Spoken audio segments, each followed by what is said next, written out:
compañeras del presidio, compañeras, compañeros graduados, señoras, señores, pues muy buenos días todavía, que alcanzan a hacer. Pues para mí es un gran gusto estar este viernes, día en la querida ciudad de Guadalajara, verificando esta graduación de la 19ª generación de maestría en finanzas, generación maestra Aida Isabel Hirschel-Laber. Y pues bueno, en principio quiero aprovechar, creo que es un buen día para que se gradúen. Estamos en la primera semana activa de enero y creo que estamos en esa transición. Fíjense, los seres humanos somos seres de ciclos, ¿verdad? Hay quienes piensan, hay una teoría que te dice que la historia es cíclica, es decir, que regresamos constantemente a las mismas situaciones en las que hemos estado antes, y hay quienes dicen que la historia es más bien lineal, ¿verdad? Las dos escuelas existen, pero fíjense cómo está la cuestión. Si tú crees que la historia es cíclica, entonces, por paradójico que parezca, el futuro está en el pasado. Es decir, cuando llegues al futuro, pues es un tema que ya hayas experimentado anteriormente, y luego entonces estaremos cumpliendo estos ciclos. De manera que para quienes creen esto, voltean mucho a ver el pasado. ¿Qué ha ocurrido antes? Porque al final piensan que la vida no va a ser tan difícil de vivirla cuando ya hay cientos de miles de millones de personas que la han vivido antes que nosotros. Pero para quienes creen que la historia es lineal, pues entonces el pasado fue superado y nunca más regresaremos a él. Así que para ellos lo que más importa es el futuro, ¿cierto? Y estas dos posturas siempre han estado un tanto peleadas.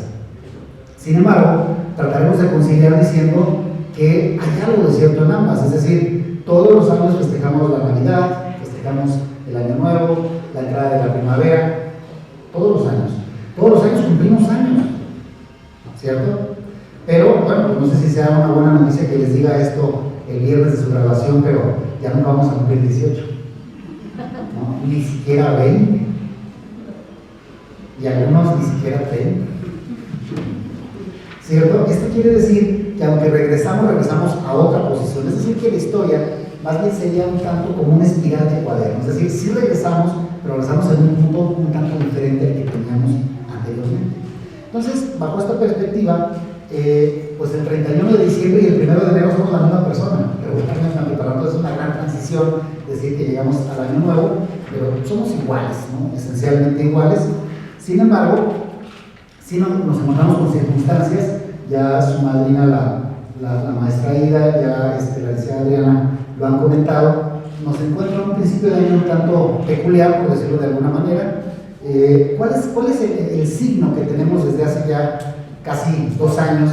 Pues el signo de la incertidumbre, ¿verdad? Estamos con un tema de qué pasará, cómo comportarnos ante una situación como esta.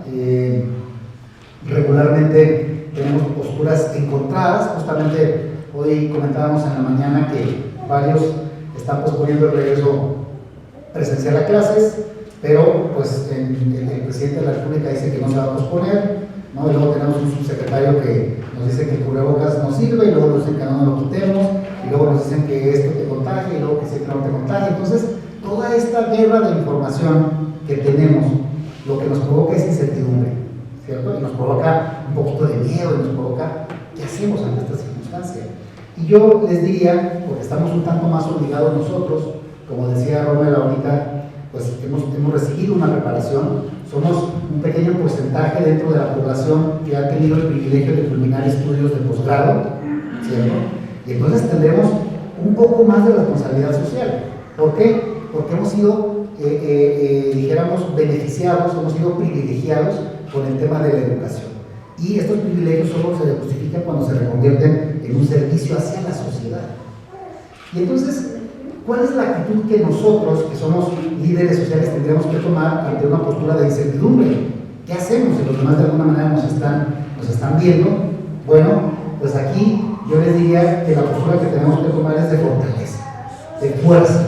Y al hablar de fuerza, quizá alguno de ustedes entre sus propuestos de año nuevo se haya planteado ir al gimnasio o este tipo de cosas que ya saben que los gimnasios viven de enero, ¿verdad? Porque todos hacemos nuestro propósito y pagas todo el año en enero.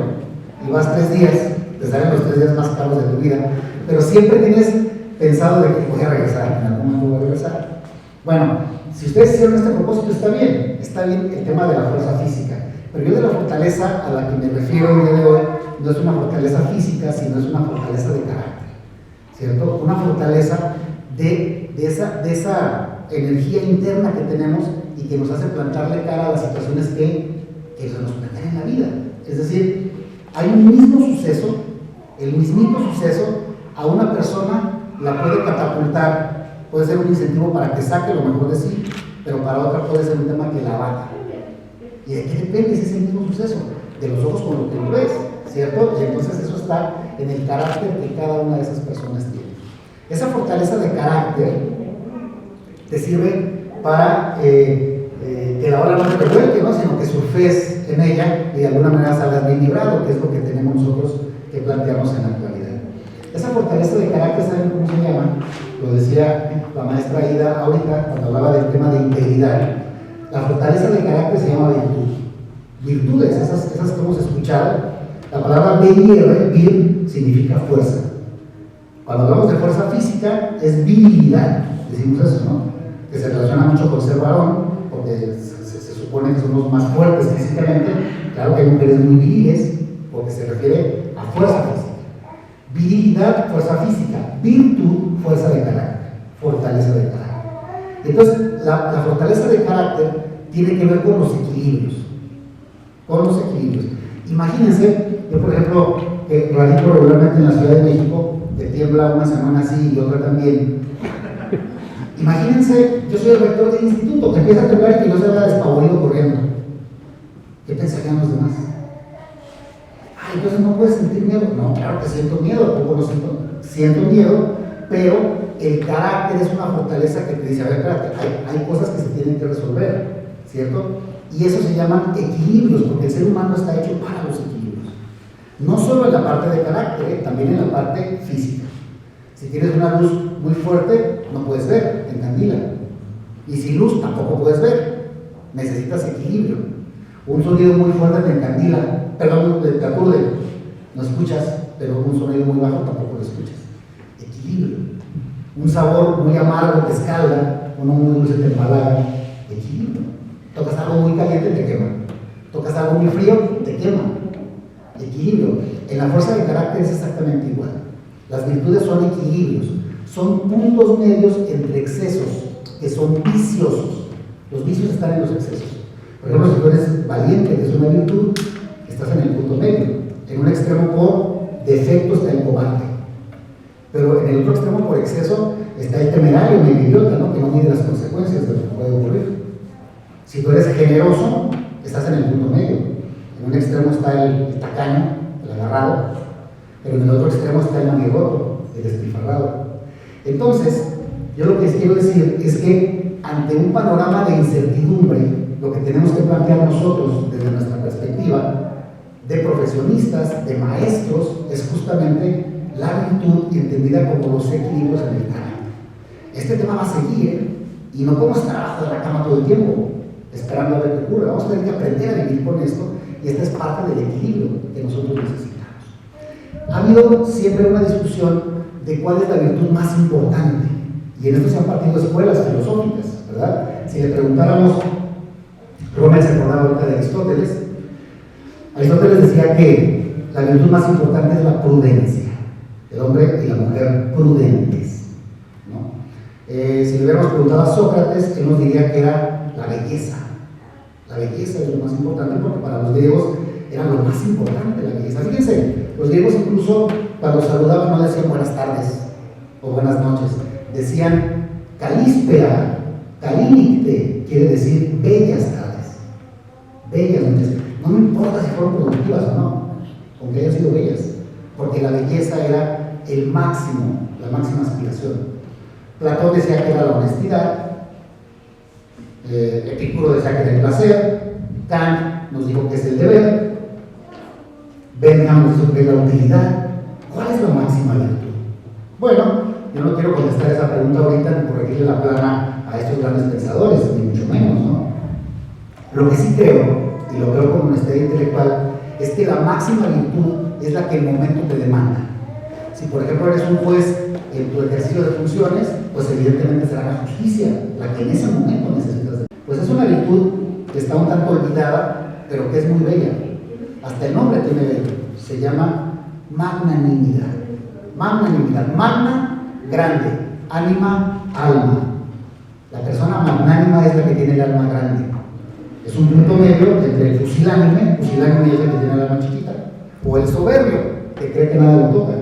El magnánimo entiende el gran secreto de la vida. Todo pasa, todo va a pasar. Y la vida es una constante resolución de problemas. Cuando acabe el tema del COVID, vendrá otro que resolver. Y nosotros constantemente tendremos que ser magnánimos para no abatirnos ante las penas, ni exaltarnos demasiado ante los éxitos, porque sabemos que todo eso pasará en un momento. Finalmente les diría que las virtudes únicamente se demuestran en el ejercicio, ¿verdad? Yo les podría decir, oh, yo soy bien valiente en las guerras, en las batallas. ¿En serio? Sí. ¿A poco, Salvador? Sí. ¿En cuántas has estado? En ninguna. Entonces, ¿cómo sabes? No, porque yo presiento que el día que esté voy a ser muy valiente. No. Las virtudes únicamente se demuestran justamente en el actuar, no son teóricas. El gran general se conoce únicamente en la batalla, el gran deportista únicamente en la competencia, y el gran magnánimo únicamente en la incertidumbre, que es lo que nos toca vivir a nosotros. Así que el camino está dado para que, como las estrellas se noten mucho más en la oscuridad, hay un panorama de incertidumbre, y es cuando ustedes tendrán que brillar con esa magnanimidad, que es la virtud, que es esa fortaleza de carácter que se espera de nosotros. Y no tengo duda de que así será. Así que, pues enhorabuena por este logro en su vida personal, profesional. Enhorabuena también a sus familiares, que siempre son partícipes de estos logros, muy callados, pero siempre con un respaldo incondicional para ustedes. Enhorabuena entonces para ustedes y para sus seres queridos. Muchas gracias. Buenas tardes.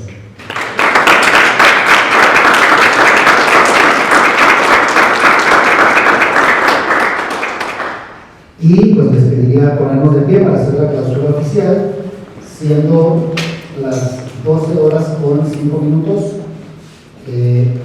Declaro formalmente clausurada esta ceremonia de graduación de la 19ª generación de la maestría en finanzas, generación maestra Aida Isabel Hirscher Laver, del Instituto de Especialización para Ejecutivos, Plantel Guadalajara.